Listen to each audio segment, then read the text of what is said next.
Did you know that we've mapped more of the surface of Mars than our very own oceans? How has our curiosity driven us to space travel, but not to explore the most perplexing mystery that lies on our very own planet? I've explored much of our waters myself, mapping and documenting our oceans and seas. I've learned that we are better off to just leave what lies below the waves alone. I grew up by the ocean. In my youth, I loved to explore the tide pools and sea caves that dotted the East Coast. I loved to see life interacting with each other, crabs scuttling away when a big fish swam by, or an octopus camouflaging itself undetectable until its prey made the fatal mistake of getting too close. The sea was always just so interesting to me. When I turned 13, my father bought me a cheap scuba set off the internet. It only allowed for 20-minute excursions underwater, but man, if I didn't cherish it. I would dive at least twice a day, blowing all my allowance on air tank fill-ups and footage from my underwater camera. Most of my childhood was spent under the sea. As I grew, my interest for the water developed from a hobby into a fully fledged career. I received my degree in marine biology with the highest marks in my class, and was almost immediately hired by the Poseidon Foundation. Poseidon was a great place to work. I got to travel the globe, documenting new species and reclassifying the old ones. Here, I met people who shared my passion for the waters on Earth and discovering what dwells within them. I was a model employee. My data never had mistakes and was never once late. I quickly rose through the ranks until I was the right-hand man of the CEO, Barry Henderson. He was an amazing man, with love for the oceans that even surpassed my own. The man had a twinkle, a spark of curiosity that all great explorers possessed. He was not my boss, but my friend. Barry's life goal was to chart the bottom of the Mariana Trench, the deepest pit in the world. Every time we were together, it was the same old story. "What do you think's at the bottom?" he'd ask me. "Something new," I would always retort. "One day, me and you, we're gonna go down there." Of course, an expedition to the bottom of the ocean would cost huge sums of money, which would simply bankrupt the company. But I knew Barry would be unable to rest until he got what he desired. It was a rainy afternoon. I was sitting in my office drinking a coffee and finishing up a report on a new species of starfish my team had discovered off the coast of Australia when Barry burst in. "Lucas, it's happened. My God, it's happened." "Huh?" "The department accepted my request to fund our expedition.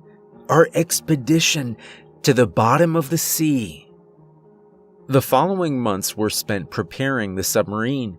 It had to be perfect. That far underwater would put tons of water pressure on every square inch of the hull. I could hardly contain my excitement for what lay ahead. What kind of diverse life could exist that far below the waves? Only one expedition had ever been made before ours, and it lasted less than 20 minutes. Our submarine was designed to be submerged for over 20 hours. Barry and I would be true modern-day pioneers. The Triton finished construction in less than 2 months, and by God, the thing was a tank. 40-inch thick walls left more interior space to be desired, but it was plenty of room to house just the two of us. The best flashlight money could buy was mounted on the bottom, illuminating whatever lied in front in dazzling white light. 2 robotic arms were attached to either side, giving us the ability to grab whatever was lying there to meet us and document it. We submerged on the 12th of July. The excitement that boiled inside me as we sank to the ocean completely pushed aside the nervousness that accompanied anyone facing the unknown. I could barely sit still as we sank further and farther into the murky depths. "We'll reach the bottom in less than 10 minutes, Barry exclaimed. You've not experienced true darkness until you've been to the bottom of the ocean.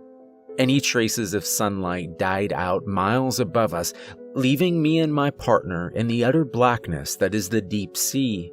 Even our fluorescent light had dimmed down to nothing but an orange glow. We could see less than 20 feet in front of us, but that didn't stop Barry or I from getting straight to work. In less than 45 minutes, we discovered over 32 species of deep sea fish, 3 types of crustaceans, and 2 types of octopi. It was marvelous. Never in my life had I had so much fun. The biology in the trench was so diverse and unique. I'd never seen anything like it before. Barry and I were discussing our first hour findings when we felt a jolt on the right side of our ship. It knocked us back several feet and sent me out of my chair and onto the floor. "What was that? Are you okay?" Barry screamed. Of course, no one heard him. Along with the petrifying darkness came soundlessness. The world below was nigh mute. It held a very disturbing vibe. I'm fine. What was that?" I asked, pulling myself back onto my chair. Barry didn't answer. A thick, long, maroon tentacle did, slapping the front glass with a gut-wrenching, meaty sound. "What the hell?" Barry cried out. The tentacle, which must have been 25 feet, wrapped the front of our machine like a fish caught by a squid. I was dumbfounded. Was it a giant squid? No, they don't live that deep underwater. It was impossible. It had to be something new. I sprang into action and took control of both of the robotic arms. I gripped the tentacle as firmly as the machine could and ripped it off furiously. Whatever it was attached to quickly scurried away. Barry started, but didn't finish. We both knew that we just discovered something big. Let's follow it, I decided. The submarine turned in the direction that the thing went in. We followed a trail of half-eaten fish and overturned stones to something we both had not expected to see that deep. A spear. It was made from some kind of metal, and it almost looked new. "This is freaky," Barry stated. We followed the trail further, neither of us wanting to give up on what could be the biggest discovery of the decade. But then it happened again, harder. The familiar jolt and thudding sound, this time knocking us both out of our chairs. Then it came again. Another thud from the opposite side of our cramped ship. Then another and another and another. They happened rapid fire, hit after hit. It felt like I was stuck in an intense game of Pong. Then we saw it. An unintelligible mass moving slowly towards us from the thick blanket of darkness, edging closer and closer every minute. It wasn't a squid coming towards us, nor was it an octopus. It was a monster. It had the face of a human, if humans lived at the bottom of the ocean. Huge, glazed, solid black eyes dominated the monster's menacing face. Gills pocketed its neck, appearing to be slashes made by a knife. Elongated arms that extended from the bony sides of the creature ended in pale, webbed hands with inch-long claws jutting out from its grotesque fingers. It had fins, too, where its hair should have been, and on its forearms. The most disturbing part of the monster was below the torso.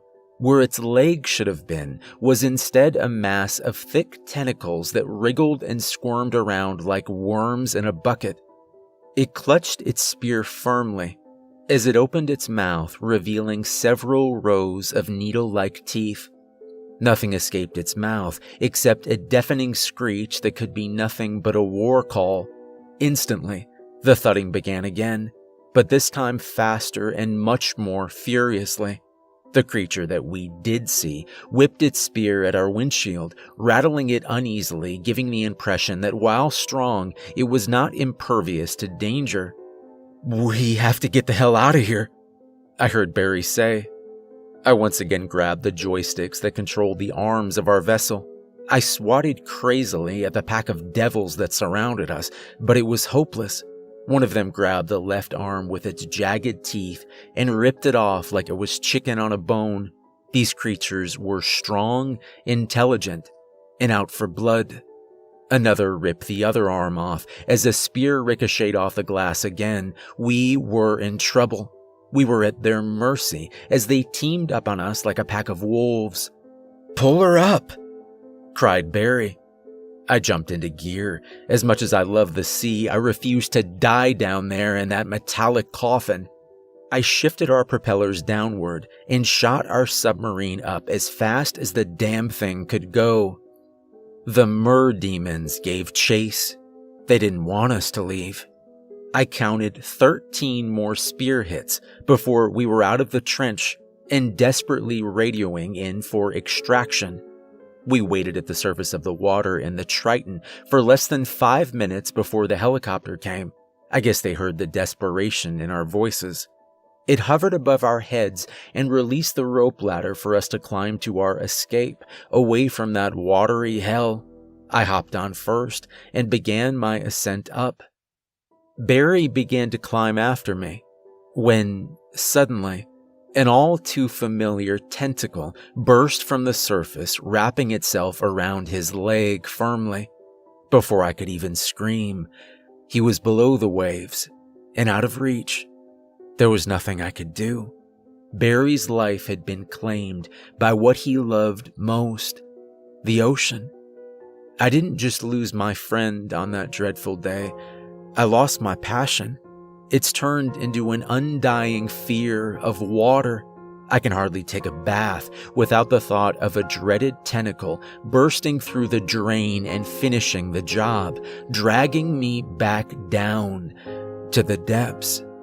I will never return to the ocean.